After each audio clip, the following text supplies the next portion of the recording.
show that 9 to the power of n plus 1 minus 8n minus 9 is divisible by 64 whenever n is a positive integer.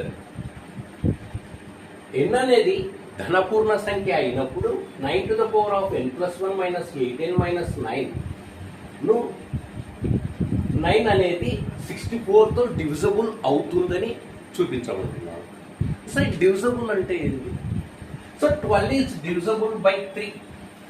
12 అనేది 3తో divisible అవుతుంది అంటే 3తో 12ను divide చేస్తే reminder 0 అంటే ఎగ్జాక్ట్గా divide అయితే 3తో 12 అనేది ఎగ్జాక్ట్గా డివైడ్ కావడం అంటే రిమైండర్ 0 అయితే అప్పుడు 12 ఈజ్ డివిజబుల్ బై 3 అంటారు. రిమైండర్ 0 కావాలి.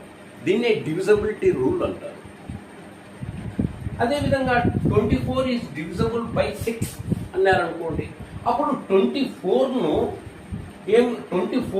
6తో డివైడ్ చేసినాం అనుకోండి. 24ను 6తో 6 4 అంటే 4%, 6 డివైజర్, ఇది డివిడెండ్.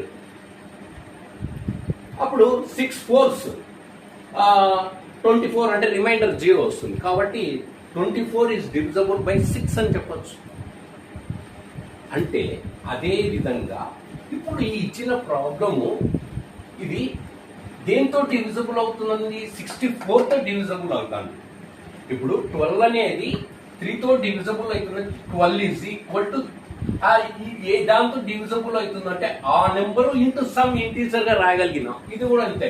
24 6తో అంటే 24 is equal to 6 into some integer రాయగలిగినాం.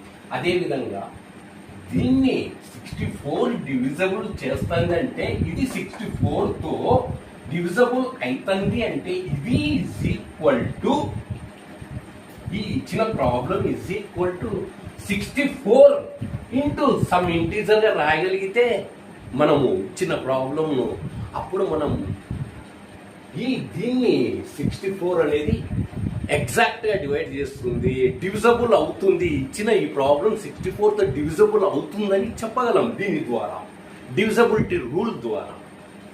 అంటే ఫస్ట్ మనం ఏం రాయాలంటే we have to express the given problem as the product of 64 into some integer. ఇది రాయాలా అంటే దీన్ని మనం 64 ఇంటూ సమ్ ఇంటీజర్ గా రాయగలగాలి. ఇచ్చిన problem implies this problem is equal to దీని మాత్రమే. ఇప్పుడు ఇది 3తో డివిజబుల్ అవుతుంది అన్నప్పుడు ఇది దీంతో డివిజబుల్ అవుతుందని నిరూపించాలంటే ఇది ఇచ్చిన ప్రాబ్లం ఈజ్